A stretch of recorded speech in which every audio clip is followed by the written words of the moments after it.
Over the holidays, I traveled down to South Carolina, spent time, my wife and I spent time with our daughter and son-in-law, our grandkids, and I got some time to go comic book hunting.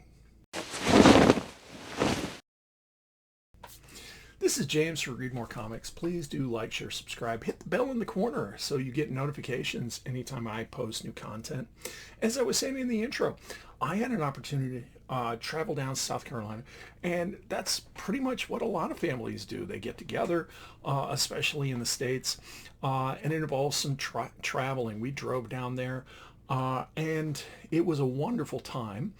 I did get some comic book adjacent gifts, and I want to share those. And then I want to share my experience hunting for comics down there. I happen to have a chance at two different comic book shops down there, and give kind of a spoiler-free review, I guess, for my experience at those two places. So starting out, I'm a big collector of DVDs. I like physical media. I think it's a Gen X thing. If you've noticed this in yourself, just post in the comments down below if this is something that you do also. And part of it is because I like having the physical media. I don't want to be under the thumb of some multi-million or billion-dollar corporation telling me what I can watch and where I can watch it. So what I'll do frequently is I'll get DVDs. I have an old PC at home. I've turned it into a media server using Kodi, and I can watch it whenever I want. As a result, there are some DVD collections I received. These are all requests, and these are things I have not seen on streaming services, though it wouldn't matter if I did anyways. So first up, and the first two are actually a part of Hanna-Barbera Classic Collections. We have the Herculoids. This is the entire series.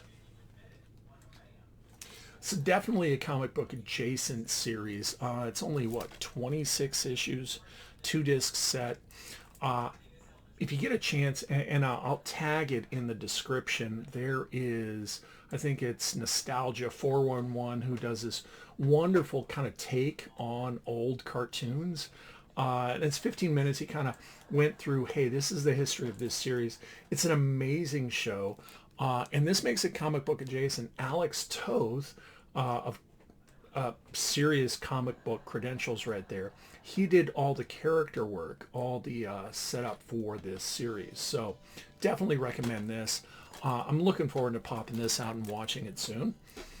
And this was, I think it was late 80s. I don't remember if I was in high school still or not, but another Hanna-Barbera series. And this was a stellar animation. I remember only watching a couple episodes of it. We have The Pirates of Dark Water.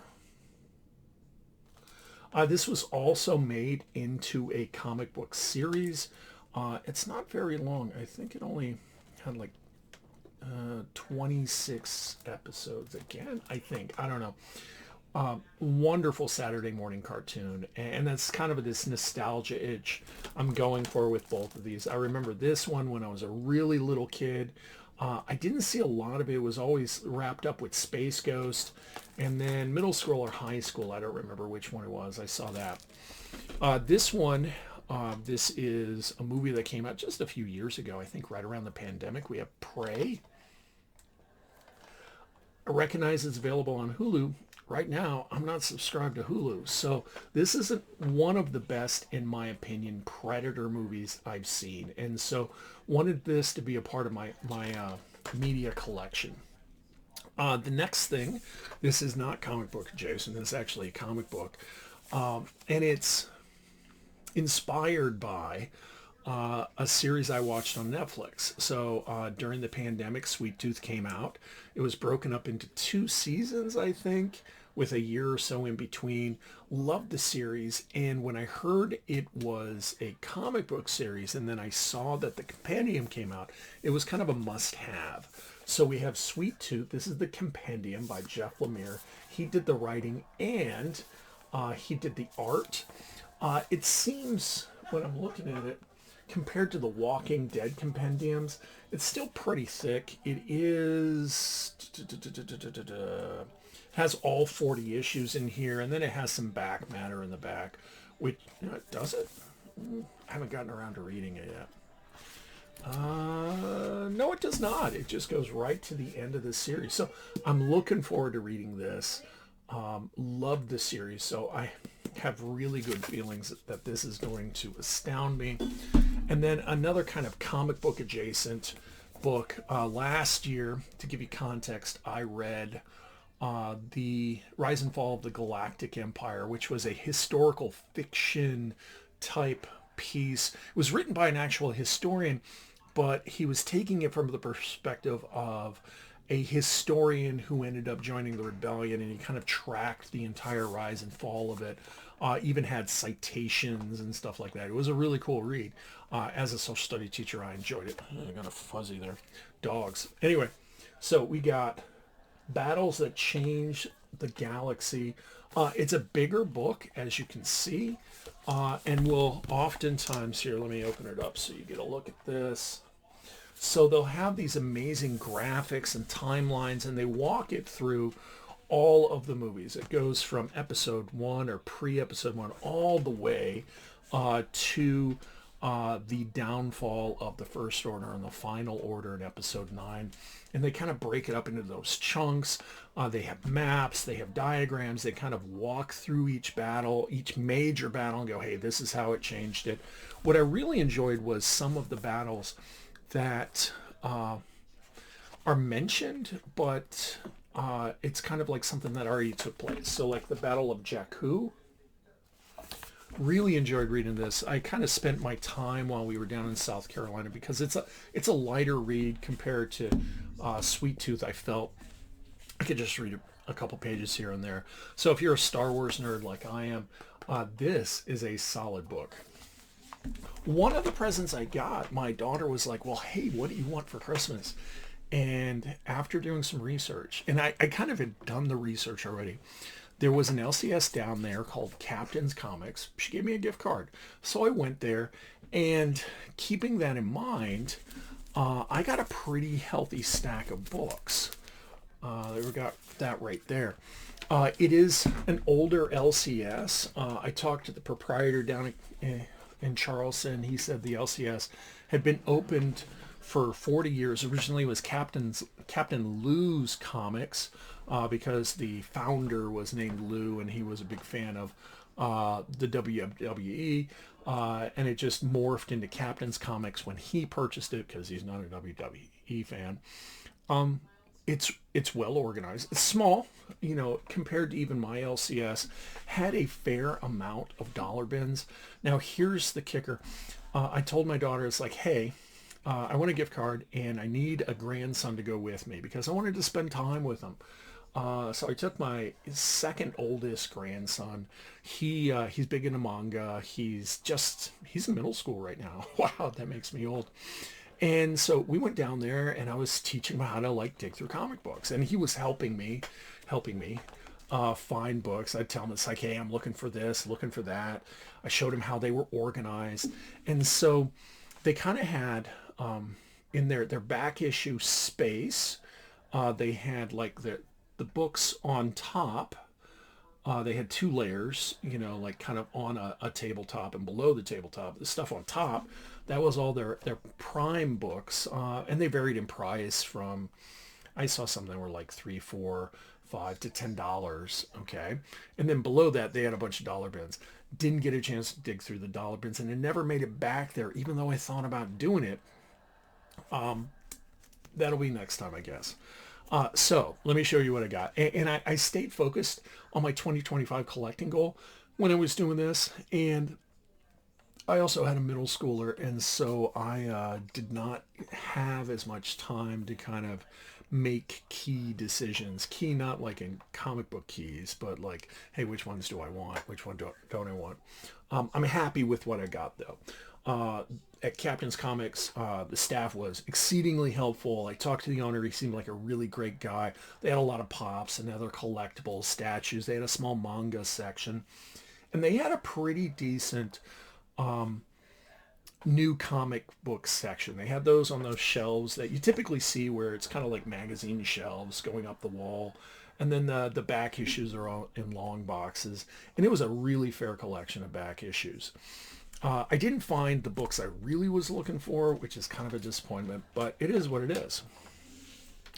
Right behind me, I have both my dogs.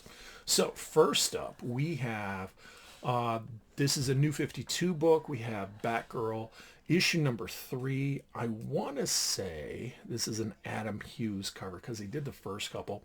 Written by Gail Simone. Ardian Syaf was on art. So this was one of my 2025 books I was looking for. There are several kind of Batman adjacent titles from the New 52 I want to collect because I really dug the New 52. Batman I already have. Detective Comics was another one. I'm down to just a couple books. Batgirl and Catwoman were the final two. Speaking of Catwoman, we have, this is a variant cover. This is Catwoman issue number 40. In the New 52, I really dug that they had these variant covers. They had theme months, and they didn't cost you more than what you needed. So this, I think this is an homage to the Bullet with Steve McQueen movie poster. So cool cover right there. Issue number 42. This is a Teen Titan Go variant cover. But that was pretty sweet. And then we have Catwoman issue number 45. This is near the end of the run. This is the A cover. When did this come out? This was December 2015. So I've been collecting comics as an adult for a bit. They have Batman Detective Comics. This is issue number... must be issue number 40. Because all the theme books were New 52, all the big books were like in the same number range. I think this is issue number 40. So this is the Matrix homage. And the other books, they were like $5 or less. This was a $10 book. It's super clean. And again, I just geek out about these covers. One of the kind of low-key characters I'm collecting is Dexter, the Red Lantern. And I'm looking for his appearances. So I kind of hunt those. Here we have Rage of the Red Lanterns, issue number 37. This is, I'm sorry, Green Lanterns. This is a Rage of the Red Lanterns book.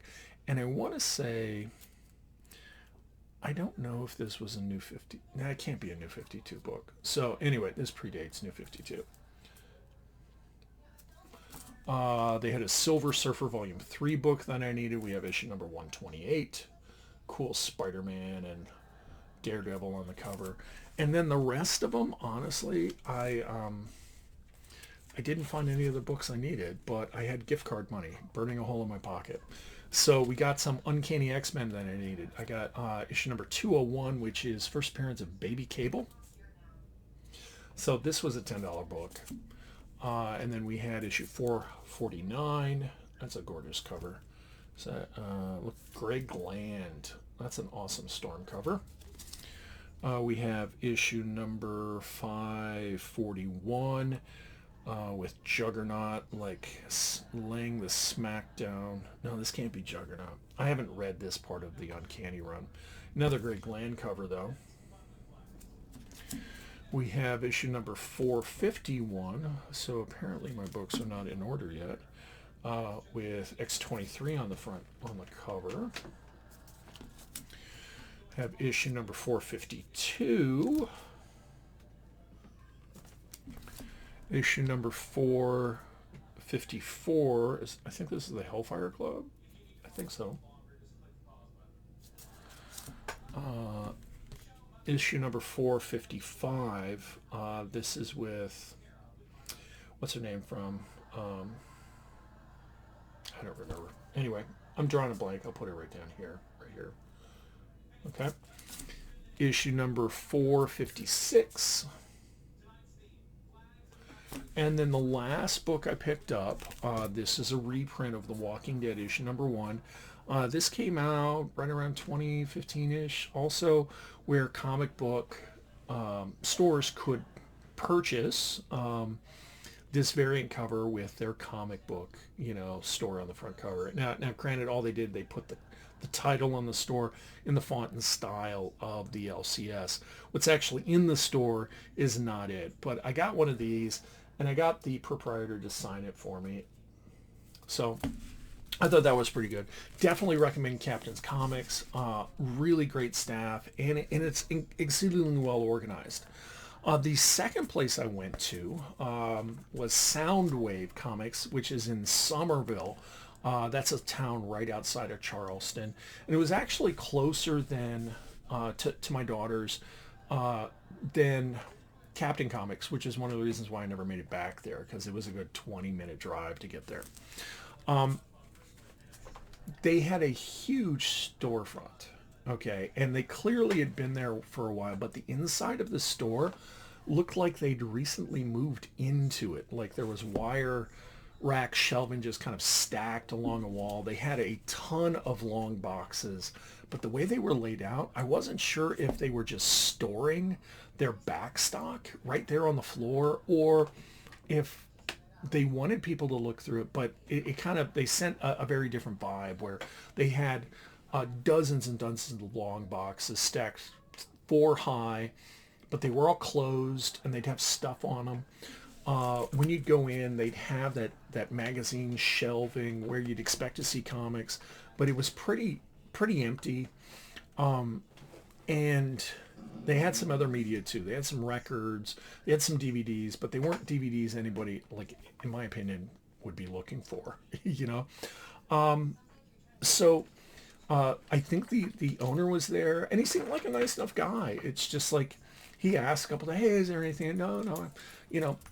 He only had, or what was available, and it was reasonably well organized, was modern books from the last 4 years. There was nothing more than that. No, that's not fair. Maybe to the pandemic.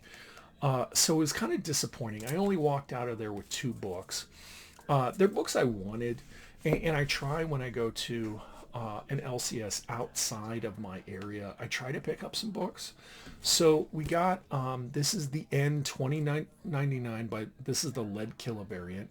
And I missed this on my FOC. So this is the cover I wanted, because I thought it was kind of this cool juxtaposed between, let's see, in this one, it's Galactus is supposed to be controlled by someone else. I don't know what it is. I haven't read it yet.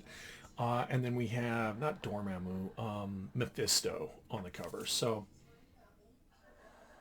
kind of a cool cover. I now have pre-ordered all the other books after this. I'm only digging into this because Silver Surfer 2099 is supposed to be in it, and he was a really cool character that they introduced last year in the miniseries. I don't feel they did enough with him. Maybe that'll change. And then there was a variant cover for Immortal Legend Batman that I wanted. My LCS only had the A cover, I think. So I was able to pick up this. This is the Karen Grant cover. So those are my books. That was my experience down in Charleston, South Carolina, and the communities adjacent to it. It was a really kind of cool experience checking out some comic book stores that are well outside of my normal area, and I thoroughly enjoyed spending time with my family, see my grandkids, my daughter, my son-in-law. The drive down was a lot of fun, hanging out with my wife. We went to Buc-ee's, so that was an experience. Let me know what you think about my books, my haul. Is there anything that stood out? Am I off base with my review of comic book stores down in Charleston? Or more importantly, I kind of looked around on the internet. Soundwave and more Captain Comics was like the big store that was recommended. Did I miss a store that next time I go down there, because there will be a next time, I should hit? Thanks for watching. Hit the like, share, subscribe. I appreciate everybody that listens to me ramble on about comic books. Life is, as I try to end every video with, life is so much better when we do read more comics.